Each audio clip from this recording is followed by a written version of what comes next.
Ano, nagsisi ka na kasi nag-abroad ka. Hindi ka na masaya kasi December na naman, Pasko na naman. Yun na naman yun na, ano na naman yung mga pamilya sa Pilipinas kasi Pasko na naman. Tapos yung dito ka sa Taiwan, nag-iisa ka lang. Malungkot ka pa. Nag-iisa ka pa, marami ka pa namang problema. Nag-overthink ka na. Kasi December na, Pasko na, New Year, agoy. Yan, ano na naman, 2025 na guys.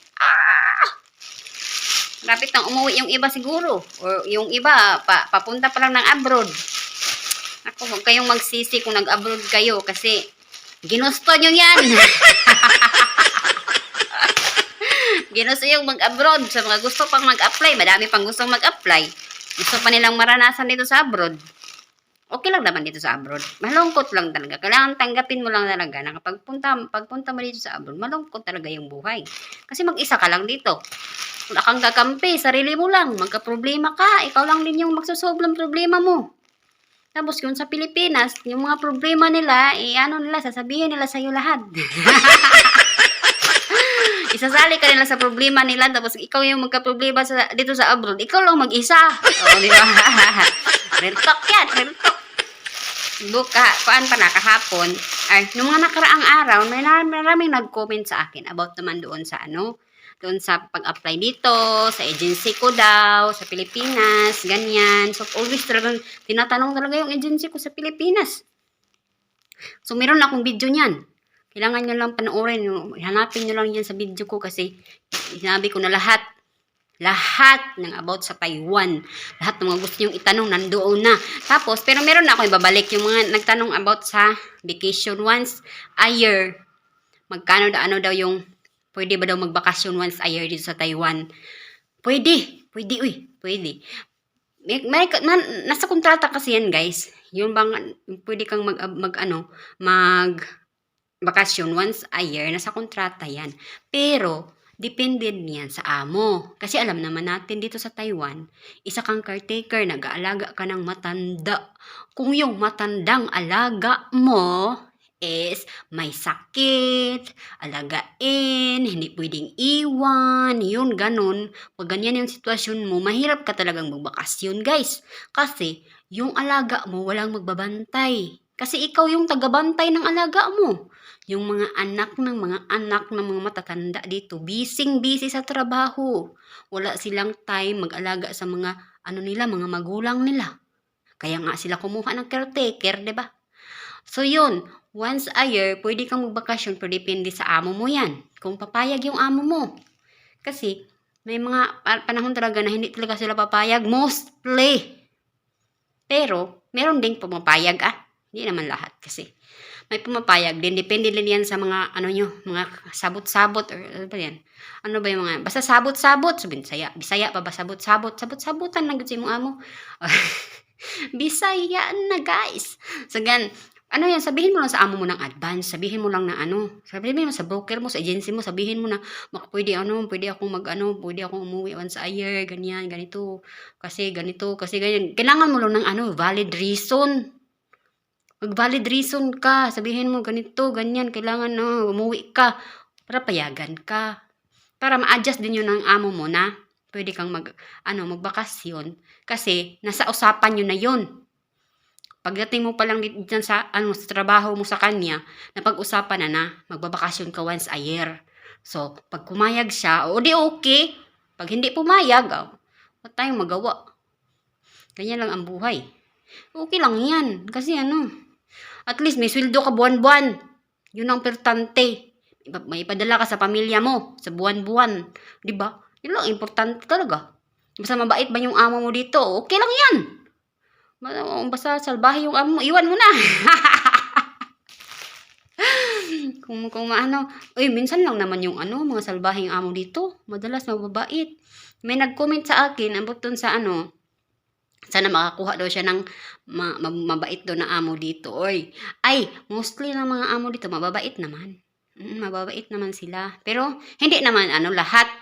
Hindi naman sabihin lahat. Kasi may mga amo din dito, hindi din mabait. Lalo na pag mapapansin mo lang dito, yung mga matatanda, yung talaga, yung pang, mabibig guys, mabibig. Mabibig, galing ka magbibig nila. Madaldal ba, madaldal. Yun talaga yung mga ano ng mga matatanda dito. Madaldal talaga sila. Kaya, ano yun, sanayan lang ba? Sanayan na lang or masanay ka na lang ba na ganyan talaga sila. Para silang galit kahit hindi yung magsalita sila bang parang galit pero hindi naman sila galit, nag-i-explain lang or nagsasabi lang ng mga kung ano yung gusto niyang sabihin. Pero para silang galit kasi nakaano ba, yung boses sila ba mataas o sa ba? Mataas ba?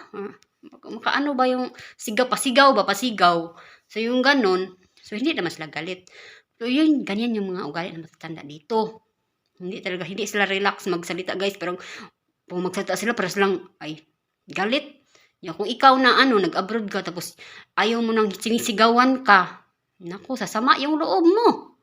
Sasama yung loob mo kasi sinigawan ka ng matanda. Pero, ganun lang talaga yung ugali nila. Kaya, tanggapin mo na lang na ganyan talaga. Masasanay ka din. Masasanay ka din matagalan. Ganun lang ano ka ba, ma-hurt, ma-hurt. Ma-hurt ka minsan kasi, ay, bakit siya ganyan? Kasi parang sinisigawan, parang siyang galit. Pero ganyan talaga. Ganyan talaga yung ugali nila dito. Lahat ng mga naging amo ko dito, ganyan yung ugali. Pasigaw. Pasigaw yung mga salita nila ba? Parang galit. Pero hindi naman sila galit. Nagsasabi lang ng mga kung gusto nilang sabihin. Pero nasanay na din ako. Kasi sa amo kong isa, sa amo kong pangalawa, ganyan. Pero sabi ko, ganyan yung talaga siguro yung sanayan na lang ba? Masanay ka na lang na ganyan talaga yung ugali nila. Kasi pag ma-hurt ka, ikaw lang din yung sasama ng loob mo, sasama ng loob mo, masasaktan ka. Wala kang magawa kasi amo mo yan. Paulit araw-araw mo makakasama yan, araw-araw silang ganyan sa'yo. Kasi sanayin mo na lang yung sarili mo. Masasanay ka din guys, ay. Pag masanay ka na, wala na, hindi na. Magiging bato na yung dibdib. Maging bato na yung mararamdaman mo. O, ganyan. So, ganyan. Sa mga gustong magpunta dito, so, ganyan yung mga ugali nila. Mabibig lang sila, pero mabait naman. Basta maintindihan mo lang. Ang lang kasi, pag hindi mo sila maintindihan yung mga salita nila, tapos pasigaw pa sila, tapos hindi mo pa maintindihan ano yung mga sinasabi, masaktan ka talaga. Kasi akala mo, inaano ka na, minumura ka na, or ano-ano dyan mga sinasabi sa'yo. Hindi naman. Kasi hindi mo lang talaga maintindihan. Pero, mabait naman sila guys, uy. Mabibig lang talaga sila, mabibig. Kaya sana may mga mabait din naman dito. Yung mga anak, mababait. Pero yung matanda, ganun nga, mabibig. Pero hindi naman lahat. May mga matanda naman dito na hindi nagsasalita. May mga tanda naman dito na tahimik. Sabi ko nga, maswerte na yung mga ganun, yung mga alaga nila bang tahimik, hindi nagsasalita.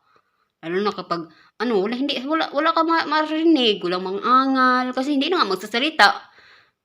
Mas maswerte yung ganun, kasi wala kang wala bang sakit sa ulo, walang sakit sa tinga na maririnig mo, kasi tahimik lang yung alaga mo. Pero, minsan, mas madalas, yung mga mabibig dito, minsan lang yung tahimik. Kung magsalita talaga sila, ay. Pero okay lang yan, masasanay ka din. Nasanay na nga ako. Nasanay na ako para bang kahit nagsalita lang sila, pero parang galit. Pero parang na rin ako. Hindi ba kung magsalita ako, parang akong galit. Pero hindi naman ako galit, nag-i-explain lang ako. Parang akong baliw dito. So, ganyan lang guys. Yun yung mga real talk talaga sa mga ugali dito. Pag gusto niyo pumunta, kasi yung mga nagko-comment sa akin dito sa video ko, shout out sa inyo lahat. Shout out sa mga nagko-comment. Hindi ko lang ilagay ko dito. So, sa mga nagko-comment, hello! Kung gusto niyo pumunta dito, ganyan yun. Real talk tayo guys. Hindi tayo dito na magaganda mga sinasabi ko, mabait. Ay, punta ka dito kasi mabait yung punta ka dito kasi hindi ako ganyan. Sabihin ko sila lang dito sa inyo. Pero hindi ko mag-expect baka pagpunta nyo dito, hindi pala yung mga gagandang mga sinasabi ko yung mangyayari sa inyo. Ay, baka umuwi kayo bigla sa Pilipinas kasi pala fake news pala. Diba? Dapat real talk. Dapat sabihin yung totoo. Dapat hindi walang mga filter yung mga sinasabi. So, yun lang. Kapag nagustuhan niyo yung mga video ko, kahit dakdak lang akong dakdak, please subscribe, like, and share, at saka comment na din kung nanood ka ng video ko, kung nagustuhan mo. or ginaanan mo lang, okay lang yan. Thank you for watching. Bye-bye.